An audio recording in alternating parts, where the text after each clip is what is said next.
옆에 분들이랑 인사하십시다. 평안하셨습니까? 무더위 속에서들도 잘 지내셨는지.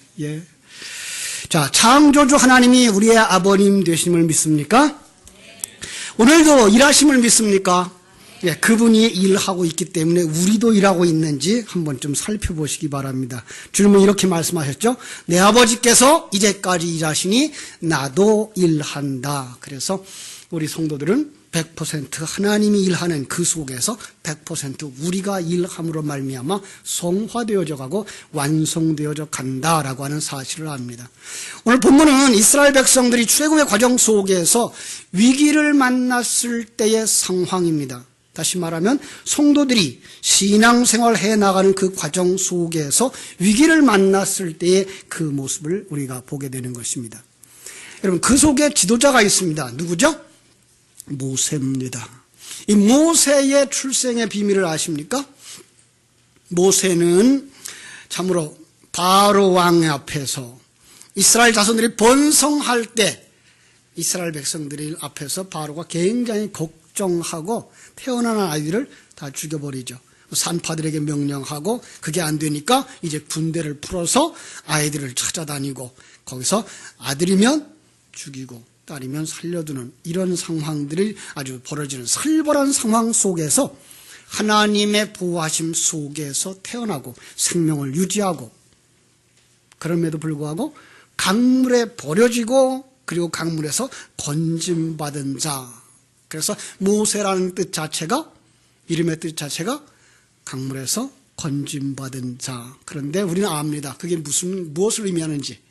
강에 있었던 것은 죽은 것이고 거기서 건짐받은 것은 바로 죽었다 살아난 세례를 뜻하는 것임을 우리는 알게 됩니다. 놀라운 사실은 모세의 일생이 40 곱하기 3으로 되어 있는 것 아십니까? 120년 사셨죠. 그죠? 40년 이렇게 구분되어져 있어요. 그런데 우리는 압니다. 40년은 뭘 상징하는 거다?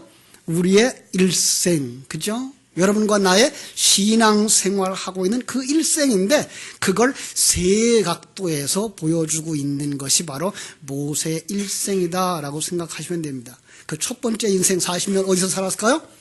왕궁에서 살았습니다. 왕을 하나 제일 높은 자리에 모시고 그가 그 다음에 왕될 만한 자리 왕으로서 살아간 그의 생애인 것을 알 수가 있습니다. 그죠? 또 하나는 40년 그는 어떤 생활을 하죠? 광야로 나아가서 광야 속에서 양치기 하면서 살아갑니다. 그래서 목동으로서의 40년. 그런데 그 목동으로의 40년이 실제로 어떻게 전가되어지는가? 그게 이제 80부터 시작되어서 120살까지 살아가는 그의 인생이었던 것을 우리는 알 수 있습니다. 그리고 우리는 또 압니다. 모세는 누구를 상징하고 있었다고요? 예수 그리스도를 상징하고 있었다는 것입니다. 결국은 예수님의 우리에게 보여주는 다양한 면 가운데 몇 가지를 우리에게 보여주고 있는 것입니다. 첫째로 예수님은 왕이십니다. 믿습니까? 그렇습니다. 그는 천상에서 존재이고 또한 아버지 하나님을 왕으로 모시는 그리고 그 아래서 왕의 역할을 하는 바로 그런 왕인 것을 우리는 알 수가 있습니다. 두 번째로 그분은 우리의 목자로서 여러분 창세 전에 예수 그리스도께서 우리의 목자 되셔서 우리를 데리고 이미 죽으시고 부활하신 영적 세계의 구원의 완성의 그림이 있다는 사실을 여러분 아셔야 됩니다. 그리고 나서 세 번째 그림은 그 주님이 시간과 공간 세계 속에 있는 우리의 삶 속에 여러분과 내 신앙생활 속에 오셔서 신앙생활의 시작 그리고 과정을 거쳐서 완성의 단계로 들어가는 것입니다. 그렇습니다. 두 번째 그림을 보면 우리가 그가 어디로 갑니까? 광야로 갑니다. 예수님이 이 세상에 내려오시는 것입니다. 그리고 이 세상에 와서 누구를 만나 결혼을 합니까? 누구를 만났을까요? 미디안 제사장 이드로의 딸 이름은 십보라입니다. 여러분 우리는 압니다. 유대인들은 이방인들과 결혼하지 않습니다. 아니, 하나님이 결혼하지 말라 그럽니다. 그런데 왜 모세에게 이방인과 결혼하게 했을까요? 여러분, 이거를 우리가 그냥 세상적인 윤리 도덕의 개념 가지고만 생각해서 하나님은 이랬다가 저랬다가 하는 분처럼 보시면 아닙니다. 하나님은 전능자입니다. 그 전능하신 하나님이 모든 것을 다 알고 계획하시고 진행하시는데 우리의 작은 머리로 이해하지 못할 뿐입니다. 다시 말하면 모세를 이 땅에 보내신 것은, 예수님을 이 땅에 보내신 것은 이 땅에 있는 누구를, 미디안 제사장의 딸을 취하기 위해서 오신 것입니다. 그 미디안 제사장의 딸이 누굴까요? 세상을 사랑하고 세상의 대장 되는 사단의 수하에서 사단의 딸 노릇하고 있는 여러분과 나였습니다. 그래서 거기서 아들을 낳고자 하시는 것이 하나님의 계획입니다. 그것을 통해서 예수님이 이 광야 같은 세상에 내려오셔서 세상에 먹혀버리고 세상과 짝하고 세상의 제사장 사단의 딸이 되어버린 우리를 취해서 아들을 낳고 있는 겁니다. 그리고 그 세 번째 그림은 그 과정을 실제로 보여주고 있는 것이죠. 그래서 이스라엘 백성들을 이끌고 출애굽하는 그 그림 속에 하나하나 옛사람을 무너뜨리고 부숴버리고 깨트리고 아들로 만들어서 약속의 땅 가나안, 즉 천국으로 인도하는 그 그림, 그것이 바로 모세의 40년 속에 감추어진 여러분과 나의 구원의 과정인 것을 알 수가 있습니다. 자, 오늘 본문은 이러한 그 세 번째의 40년, 바로 80세 이후의 생애의 시작점입니다. 마치 예수님이 공생애를 시작하자마자 성령에 이끌려 광야로 가서 시험을 받게 하는 것처럼 성령이 모세를 부릅니다. 출애굽기 3장에 가보면 하나님이 그를 부를 때에 어디서 부르십니까?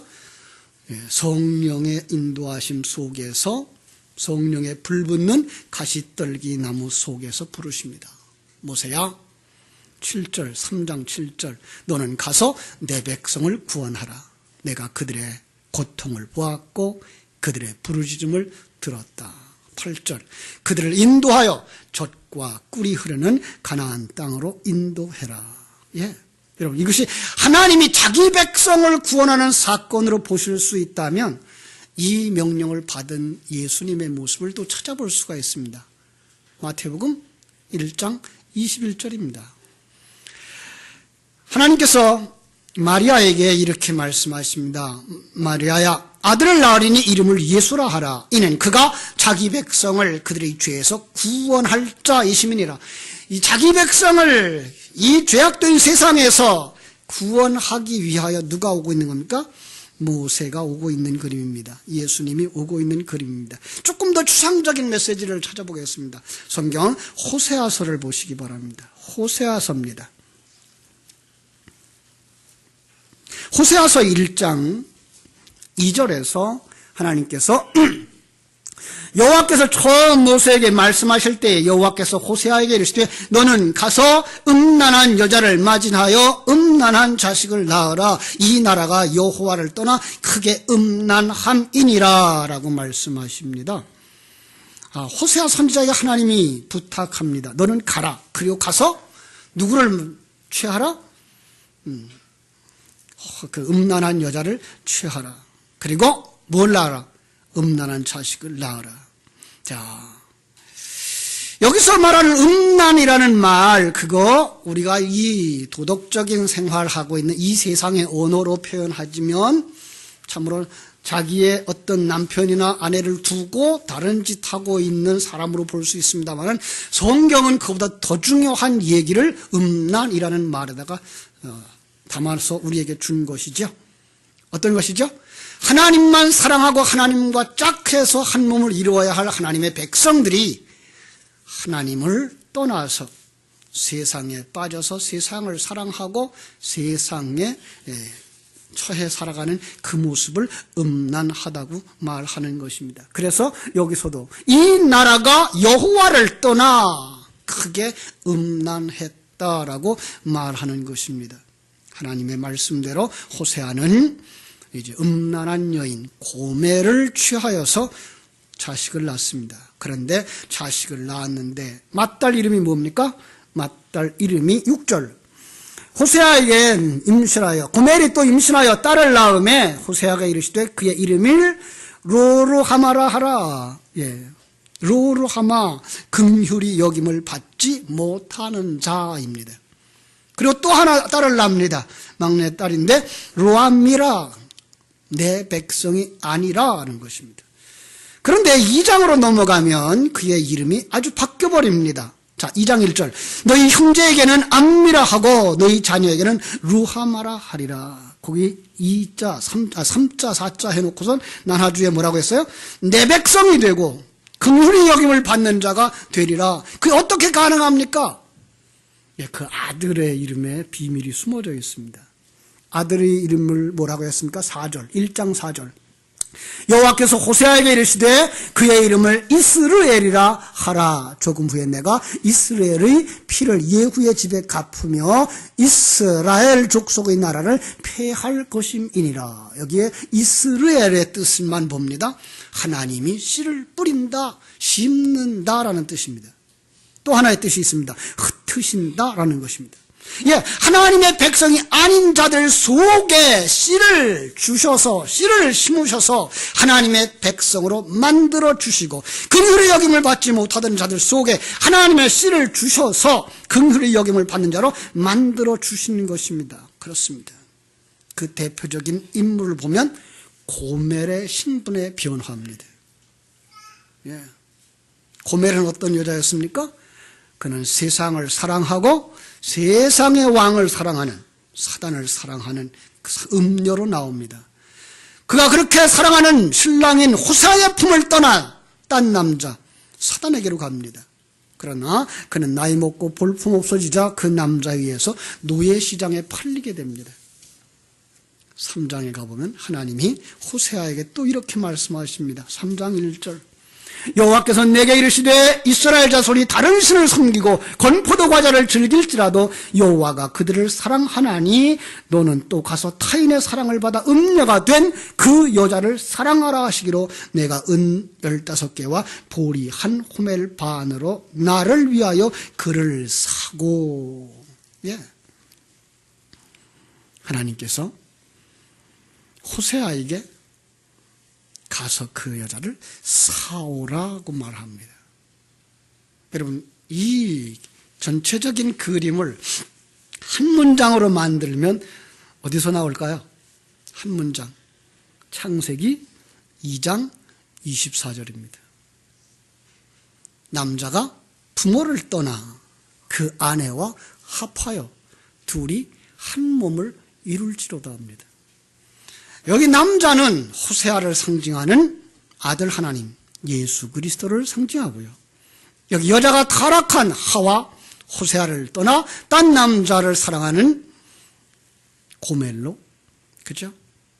그는 여러분과 나를 상징하는 거고, 성경 속에서는 이스라엘의 타락을 상징하고 있는 것입니다. 그리고 그들은 출애굽기 속에 등장해서 하나님의 언약을 너무나도 쉽게 잃어버리고 다시 애굽으로 돌아가려고 하는, 아직도 애굽의 미련을 버리지 못한 출애굽한 이스라엘 백성들의 모습인 것입니다. 이제 이런 전체적인 그림을 가지고 오늘 출애굽기 말씀으로 돌아옵니다. 자, 이스라엘 백성들은 애굽에 들어가서 몇 년쯤 지났습니까? 400년쯤 지났습니다. 400년 동안. 그것도 무슨 뜻일까요? 4 곱하기 10 곱하기 10의 숫자입니다. 그러니까 완전히 그 속에서 살아가는 날 동안 그들은 세상 말로 말하면 400년 동안에 애굽화되어지고 동화되어져서 그곳에서 사는 게 아주 편안해졌습니다. 그들이 거기서 아주 정착을 잘했습니다. 물론 구국공신이, 애굽 나라의 구국공신인 요셉으로 말미암아 나라 관리들의 사랑을 받았고, 그래서 기름진 땅을 받았고, 거기서 그들은 대접을 받으면서 잘 먹고 잘 살았습니다. 예. 그런데 그 잘 먹고 잘 사는 것의 대표적인 행위가 뭔지 압니까? 출애굽기 1장에 보면 국고성 비돔과 람셋을 건축하는 것입니다. 이건 창세기 11장으로 가면 바벨탑을 건축하고 있는 모습입니다. 그게 신전이기 때문에 그렇습니다. 내가 우상을 섬기는 자로 서는 것입니다. 예, 여러분, 성경 속에서 말하는 우상 숭배가 무엇입니까? 그것은 우상 앞에 절하거나 묘지에 가서 절하는 그 정도를 이야기하는 것 아닙니다. 세상 사람들도 그거 안 하는 사람들은 많습니다. 그러나 성경 속에서 우상 숭배라고 하는 것은 자기보다 더 강한 자를 어떻게 잘 구슬러서 나를 위하여 일하게 하는 것, 이것이 바로 우상 숭배입니다. 그래서 하나님이 십계명의 두 번째 계명에서 우상을 만들지도 말고 절하지도 말라고 한 이야기는 더 정확하게 번역하면 너희들은 나를 우상으로 만들지 마라라는 뜻입니다. 내가 너희들이나 도와주는 심부름꾼으로 여기지 마라라는 얘기입니다. 그런데 많은 사람들이, 아니 지금 전통적인 기독교회 안에서 사람들의 생각 속에서는 하나님은 나를 위해 존재하고 예수님은 내 구원을 위해 죽었고 성령님은 지금 내 생활의 부요함과 평안함을 위해서 일하는 자로 생각하고 있습니다. 이건 그 사람의 마음은 지금 우상 숭배하고 있는 것입니다. 모세가 그들 가운데로 뚫고 들어갑니다. 자, 이제 그들은 지금 세상과 하나 되어지고 애굽과 하나 되어졌습니다. 마치 창세기 3장 15절에 타락한 여자와 사단이 하나 되어진 상태로 여자의 후손이 들어와서 여자의 후손과 사단을, 그리고 여자의 후손과 사단의 자식을 원수되게 만들겠다고 한 그 사건과 방불한 사건입니다. 그렇습니다. 그때까지 바로와 이스라엘은 서로 필요를 채워주는 역할을 했습니다. 바로는 그들의 노동력을 필요로 했고 그들은 바로를 보호해주며 그 땅에서 농사에서 부요함을 누리도록 했습니다. 모세가 그들 가운데 들어오면서 바로와 이스라엘은 원수가 되고 대적관계가 됩니다. 10가지 재앙이라고 하는 하나님의 강권적인 역사로 말미암아 바로가 두 손을 들고 항복하고 자기 여자처럼 생각하고 살았고 자기의 살처럼 여기고 살았던 이스라엘을 놓아 보냅니다마는 그들을 보낼 마음이 없습니다. 그래서 다시 쫓아가서 잡아오려고 덤벼들고 있습니다. 오늘날도 성도들을 향하여 사단이 어떻게? 우는 사자와 같이 여러분들을 공격하는데, 그게 위협적인 것만 가지고 공격하는 게 아니라 여러분들을 아주 매끄럽게 미혹할 수 있는 부귀와 영화, 평안의 복음으로 여러분 속에 다가오는 것을 보게 되는 것입니다. 자, 반면 이스라엘은 10가지 재앙을 경험하면서도, 그리고 출애굽하면서도 그들 마음 속에 또 다른 마음이 생깁니다. 자, 한번 2가지 마음을 생각해 볼까요? 하나는, 하나님 정말 대단하신 분이구나. 하나님에 대한 이해를 가지게 됩니다. 그런데 마음속 한 구석에는 아직도 정든 땅, 정든님을 떠나지 못하는 고멜과 같은 생각을 가지고 있는 것입니다. 바로와 헤어지고 그가 죽었던 그 땅에서 얻어먹던 그 양식들이 아직도 눈에 선해서 떠나기 아쉬워하는 모습입니다. 성경은 이것을 구원받았지만 세상에 살고 있는 성도들의 속마음이라고 얘기합니다. 옛사람입니다. 그리고 그 속에 하나님에 대하여 새로운 인식을 가지기 시작한 새 사람입니다. 이 두 사람은 우리 안에서 계속해서 영적인 싸움을 하게 되는데, 바로 그때에 많은 사람들은 돌아가 버렸습니다. 가룟 유다 같은 사람은 예수님을 3년 반 동안이나 따라다녔지만 자기를 벗어버리지 못하고 떠나가 버렸습니다. 바울을 따라다녔던 데마와 같은 사람도 그도 세상을 사랑하여 바울을 버리고 떠났다고 성경은 말합니다. 그런데 그때 떠날 수 없도록 만드는 그 상황에 묶여있는 자들, 그들이 복 있는 자들입니다. 그렇습니다. 하나님이 묶어버려서 그 자리를 떠나지 못하게 하고, 하나님이 묶어버려서 그 진리 앞에 끌려가고 있는 자들, 그들이 복 있는 자들입니다. 오늘 본문이 그 위기의 때를 그려주고 있습니다. 어떻게 말할까요? 어렵사리 정들었다는 땅 떠납니다. 창세기 12장의 언어로 말하면 본토 친척 아비집을 떠나게 됐습니다. 예, 그런데 떠나서 얼마 가지 않아 진퇴양난의 위기를 맞이한 겁니다. 앞에는 홍해바다가, 뒤에는 군사가, 좌우에는 절벽이, 무기도 없습니다. 이제 저 애굽의 군대가 물고 들어오면 우리는 여기서 그냥 죽게 된 것, 생매장 되게 되어진 그런 상황입니다. 그렇습니다. 그런데 애굽 군대는 잘 정비해서 정예군을 모집해서 선발된 병거가 600승. 보통 그 마차에 2명 내지 4명씩 타는 아주 훈련된 군사들입니다. 그 요란한 말발굽 소리와 마차의 그 소리만 들어도 이스라엘 백성들은 두려움이 극에 달한 그런 상황. 그때 백성들 속에서 불평이 터져 나옵니다. 아니, 모세는 이것도 모르고 우리를 이리로 인도했단 말이야? 아, 우리를 여기서 죽게 만들려고 하는 거야? 차라리 나와 떠나지 않았으면 좋겠다라는 그들. 그때에 오늘 본문 13절이 나옵니다. 우리 같이 봅니다. 같이 읽겠습니다.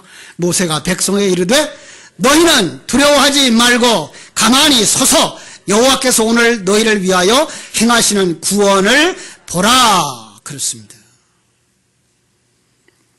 그들이 현실에 닥친 위기 때문에 그들은 자기를 인도하고 계신 그 전능하신 하나님을 잊어버리고 말았던 것입니다. 13장 21절 22절을 보십시오. 여호와께서 그들 앞에서 가시며 낮에는 구름 기둥으로 그들의 길을 인도하시고 밤에는 불 기둥으로 그들을 비추사 낮이나 밤이나 진행하게 하시니 낮에는 구름 기둥 밤에는 불 기둥이 백성 앞에서 떠나지 아니하니라. 아멘. 예. 여기 구름 기둥과 불 기둥이 무엇입니까? 하나님의 임재하심입니다. 그리고 그 구름 기둥과 불 기둥이 그들을 인도해 간 것입니다. 지금 그 상황도 누가 인도한 장소입니까? 하나님이 인도한 장소입니다. 여러분의 인생길 누가 인도하고 있습니까? 지금 여러분이 만난 그 상황 누가 인도하고 있는 상황입니까? 하나님. 믿습니까? 여러분, 이 하나님에 대한 신뢰가 있다면 그들은 거기서 조금도 두려워하지 아니할 것입니다. 모세가 했던 그 말처럼 두려워하지 않고 가만히 서서 여호와께서 오늘 우리를 위하여 일하시는 것을 보게 될 것입니다. 환경과 상황에 눈이 팔리는 순간 그들은 하나님을 잊어버렸습니다. 정말로 죽을 것 같고 정말로 이대로 있다가는 망해서 일하지도 못할 것 같은 그런 느낌, 두려움이 엄습해 올 수 있습니다. 우리 속에도 그럴 수 있습니다. 혹 우리가 지금 우리 가운데 어떤 분들이 이런 상황에 만나고 있지는 않습니까? 여러분, 거기서 눈을 들어 여러분을 여기까지 인도하신 그 전능자, 여러분을 사랑하시는 그 하나님, 여러분을 인도하시고 섭리하시고 그리고 경륜하시는 그 하나님을 보는 눈이 열려지기를 주님의 이름으로 축원합니다. 인생의 가장 두려움이 무엇일까요? 질병입니까? 돈을 좀 잃어버리는 겁니까? 파산입니까? 많은 사람들은 얘기합니다. 죽음이라고. 예. 하나님의 인도하심을 보지 못하고 하나님의 계획을 보지 못한다면 우리에게 있어서 가장 두려운 것은 죽음일 것입니다. 그런데 하나님은 우리에게 가르쳐 주십니다. 그 성도의 죽음이야말로 천국으로 들어가는 문턱이라고. 두려워하지 말라고. 그래서 하나님은 성도의 죽음을 귀히 여기신다고. 여러분, 성도가 맞습니까? 여러분, 예수 그리스도를 믿습니까? 여러분, 하나님을 믿습니까? 그 하나님이 전능자요, 창조자요, 섭리자요, 경륜자요, 여러분의 인생을 이끌어가고 계신 주인인 것을 믿습니까? 그렇다면 우리는 죽음도 두렵지 않지 않습니까? 여기서 세상이 끝나는 날 우리는 어디로 들어간다고요? 곧바로 영의 영역으로 들어간다고요. 우리는 두려워할 게 하나도 없습니다. 그런데 왜 두려워하는지 아십니까? 내일 군대 가는 우리 청년이 있습니다. 여러분, 군대 가는 청년들이 많은데, 군대에 대해서 두려움이 있습니다. 왜 그렇습니까? 군대에 대한 이해가 없어서 그렇습니다. 군대에 대한 경험이 없어서 그렇습니다. 우리 연세 드신 우리 남자분들, 군대 갔다 오신 분들은 다 경험했습니다. 그게 뭐가 대단한 것입니까? 우리는 그렇게 얘기할 수 있습니다. 그러나 안 가본 사람, 경험해보지 못한 사람, 그곳에서 들려오는 소문만 들으면 두려울 수밖에 없습니다. 우리의 신앙도 마찬가지입니다. 죽음에 대한 이해를 없이, 천국에 대한 이해가 없이, 그 천국에 대한 경험이 없이 그 천국으로 들어가는 죽음이라는 문턱 자체가 두려운 것입니다. 실상은 군대의 문턱을 들어가서 겪어보면 그냥 그렇구나 할 수 있는데 불구하고 그 군대 문턱을 들어서는 것 자체가 두려운 것처럼 사람은 이 죽음이라고 하는 것들이 이 세상의 삶의 마지막이기 때문에 두려움으로 다가오는 것입니다. 그래서 성경은 그 죽음에 대한 것들을 여러 가지로 설명하면서 그것은 바로 부활의 완성이다라고 가르쳐 주십니다. 그렇습니다. 우리가 예수를 믿는 그 순간 우리는 부활이 시작되어지고 우리가 이 세상에서 육신의 몸을 벗고 문턱을 넘어 영의 영역으로 들어가는 순간 우리의 부활은 완성되어지는 것입니다. 여러분, 그 소망을 가지고 천국을 배우시기 바랍니다. 거기서 주님과 함께하는 삶, 아버지 하나님의 사랑받는 삶, 그리고 하나님이 나를 위하여 예비하신 그 하늘과 새 땅의 삶을 깨달아 알 수만 있다면 여러분들, 우리는 죽음을 두려워하지 아니할 것입니다. 자, 죽음을 두려워하지 않으면, 인간이 가장 두려워하는 그 문턱이 결코 두렵지 않다면 우리는 세상에 그 무엇을 두려워하겠습니까? 두려워할 것이 아무것도 없는 것입니다. 가장 두려운 것은 여러분과 내가 하나님의 자녀가 되었느냐 못 되었느냐 하는 것입니다. 그렇습니다. 천국에 대한 소망이 아무리 좋다고 할지라도, 천국에 대한 그림이 아무리 화려하다 할지라도 여러분과 내 속에 하나님의 생명이 없어서, 거듭나지 못해서, 진리가 여러분 속에 살아나지 못해서 하나님의 자녀가 아니라고 한다면 이것보다 절망적인 것은 없는 것입니다.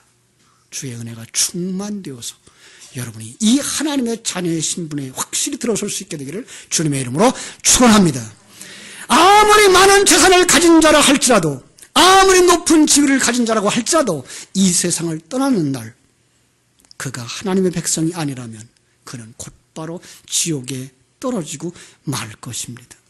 그의 지위나 재산은 하나도 가져가지 못할 것이며 남은 것은 남의 것이 되고 말 것입니다. 모세 외치는 소리를 들을 수 있기를 바랍니다. 너희는 두려워하지 마라. 너희가 하나님의 자녀며 너희들의 인생길에 하나님이 개입했고 여러분들을 이끌어가고 계신 것이 믿어진다면 두려워하지 마라. 가만히 서서 여호와께서 오늘 너희를 위하여 행하시는 구원을 보라. 그렇습니다. 여러분의 구원을 시작하신 이가 하나님이십니다. 여러분의 구원을 완성해 주실 분도 하나님이십니다. 지금도 여러분을 만들어가고 계신 그분, 여러분의 삶의 구석구석에 간섭하셔서 여러분을 십자가 지고 자기를 부인하게 만들어가는 그분이 전능하신 나의 하나님이라는 사실을 믿게 되기를 주님의 이름으로 축원합니다. 두려워하지 마십시오. 강하고 담대하십시오. 마침내 하나님은 애굽의 군대 앞에서 홍해를 가르시고 이스라엘로 마른 땅과 같이 그 홍해, 죽음의 바다를 건너게 하셨습니다. 반면에 그들이 그렇게 두려워하던 애굽의 군대, 병거와 마병은 홍해바다에 묻어버리신 것입니다. 그렇습니다. 그들은 홍해바다를 건넌 후에 15장에 가면 하나님을 향한 찬송이 나옵니다. 15장 1절부터 모세의 찬송이 나오고 그리고 19절부터 미리암의 찬송이 나옵니다.